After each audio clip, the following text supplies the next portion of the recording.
name is Kathy Gallus, and I work for Tucson Parks and Recreation as an instructor. I teach small children, 2 to 5-year-olds, but I'm also going to be teaching some pottery classes to adults.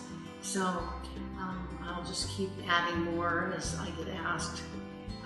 I really enjoy Tucson Parks and Rec. They have so many things to offer, and they're wonderful classes.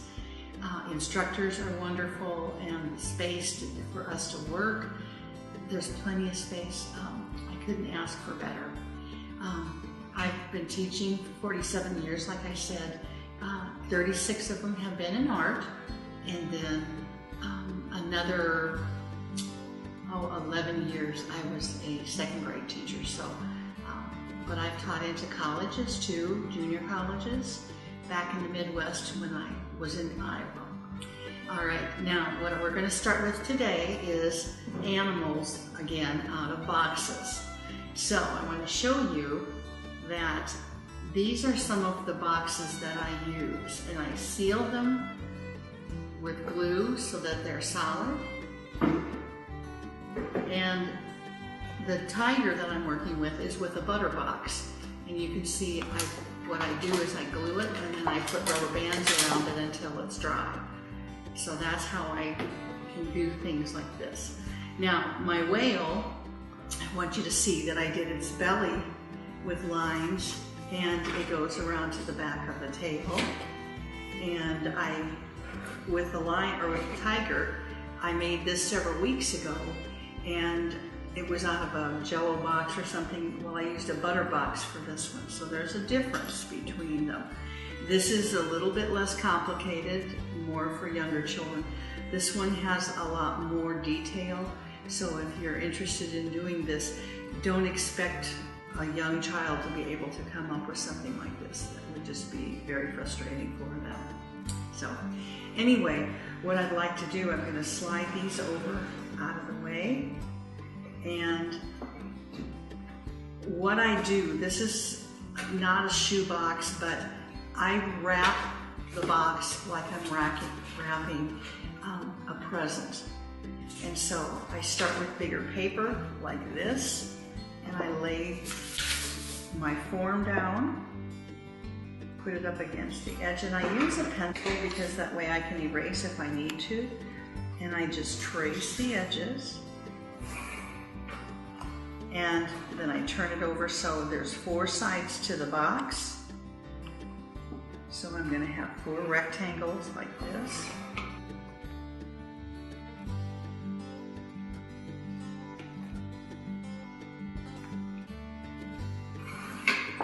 Now I'm also going to do the top. So I connect it over here. Now what I've done, I've kind of cheated, but so it doesn't take me so long to do this. This is what I do. I make other sets. So I cut this out.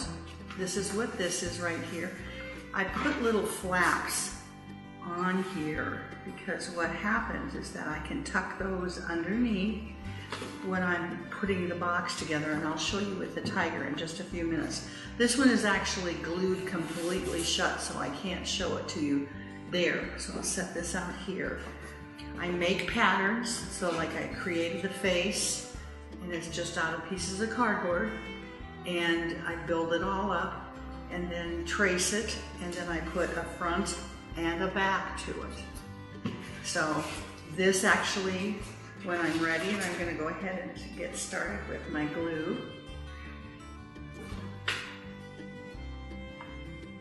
I lay the bottle down on its side because the glue comes back faster.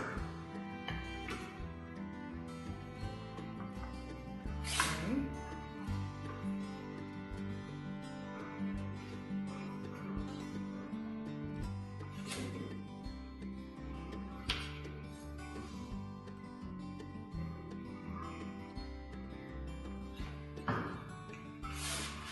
I'm just going to wrap it around the box. And see, because you've measured them, they should pretty much meet. Now, before this all dries, I'm going to loosen it up just a little bit.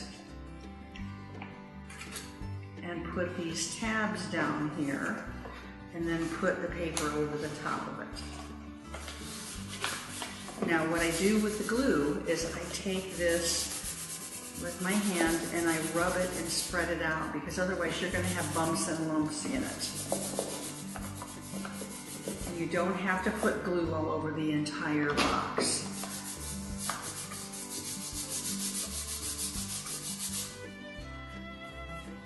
Now here's the last portion, and that's this part right here. And I've put flaps on all 4 corners. Now I've got the top to the box, or the end to the box, and I'm going to glue the flaps. I left this corner right here so that you see that I cut that out of there. If you leave it square, and it makes it more difficult to slide it in. So I've lifted up some of these and I'm just going to slide these down inside.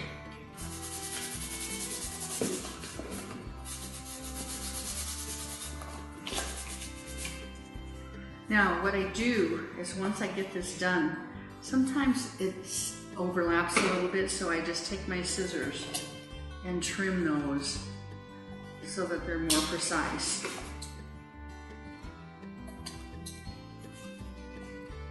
And like right here, you can see how much bigger that is. So I'm just going to clip that.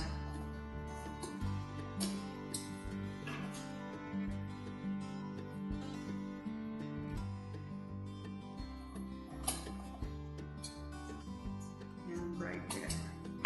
And then I just double check to make sure that it's all attached, and if there's an area that's sticking up, I'll just put a little bit of glue there.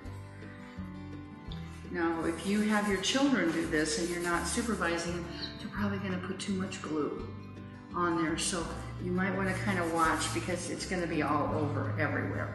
So now I've covered the box, and that's what I did with the whale, covered the whole thing first, and then I start to add the detail. Now, I've got the legs right here. And as you can see, they're kind of bent down like this. So this is what I start with, is I make a pattern and I trace it, and then I cut them out, and then I trace the patterns onto the paper. So I'm going to just cut one of these.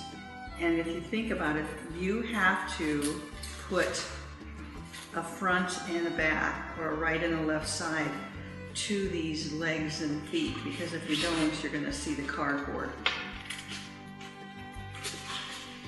So it looks like I got a lot of legs here, but it's the right and left side of each of the legs is what it's covering.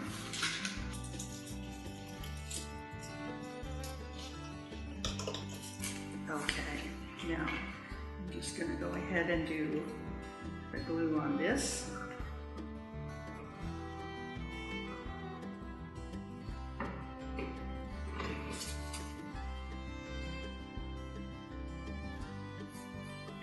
Put it on that side, and then flip it over and cut the other portion.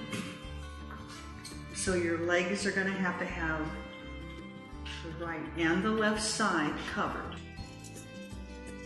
Now the back leg actually doesn't stick out over the edge, but I still go ahead and put the yellow on the back of it.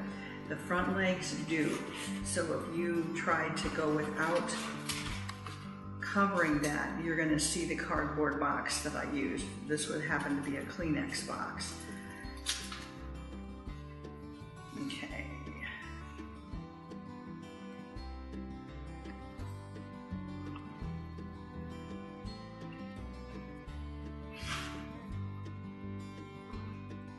So there's one of the back legs, and I usually put them by my patterns so I don't forget. But you can see on this one right here, the legs, the back legs stay on the body. The front ones are going to stick out in the front. Now, I cheated. I actually did a lot of the coloring before I glued this down, so I just want you to see that this is how I worked on it this morning, was to lay it down here and put these designs in for the tigers legs and the body, and then I'm just going to glue that on and then flop it over like this. The head, I traced it and unattached it, and I don't know if you can see very well, but there's a line right here, and it goes down here and it's under here, so it goes down behind the head and then onto the box. And then I glued the front part of it, because this one kind of sticks out and rocks back and forth, but this one I didn't want that to happen, so I attached it, I glued it down to it. So I'm just going to do a little bit of coloring for you. And they almost look kind of like flames. And I'm just going to overlap the body down here in front of me.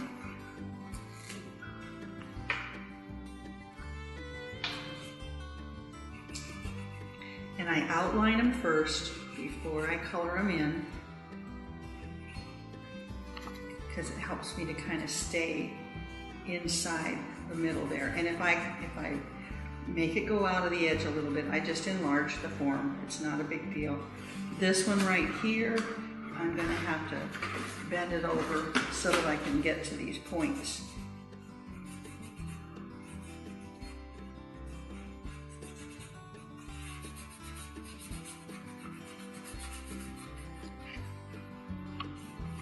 This tiger right here would be more for older children. It's more complicated. But if you start your younger ones with something like that and keep the forms large, eventually they're going to be ready for this. Maybe in a year or two after that. This one I'm working on right now, I would say probably is more for 3rd, 4th, and 5th grade. And the other one is probably the younger children with parent help, the 2 to 5 year olds. The 1st and 2nd grade level could do this one without any problem. They probably wouldn't have, you know, the edges as smooth as you might want them to be, but I've found as a teacher, you don't want to put the restrictions so much that the child gets frustrated. You know, just to praise them with what they're doing, and they're going to be happy. Honestly, bottom line, they want to make mom and dad really happy, and I know that if you say something to make them think that they haven't done a good job, just by accident, it's going to bother them, and they may not want to do it again. So always be positive with your comments to your children when they're doing things, and if they make I call it a mistake instead of a mistake, they're going to be okay with it because you've made it so that it wasn't a big deal. Okay, now I've got this all colored, so I'm going to go ahead and start putting the glue on to the paper.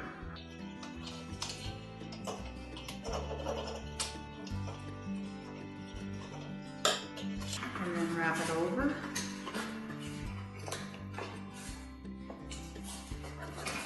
And then do this to rub it down. And the last part of it is the tail, and I did this in advance, and I doubled it over, and so all I'm going to do is put a little bit of glue on the end of the tail here, and slip it underneath here, and we're done. So there's this. Oops, I forgot to do this. I left part of this open so you could see that I had to glue this down. So here's your tiger.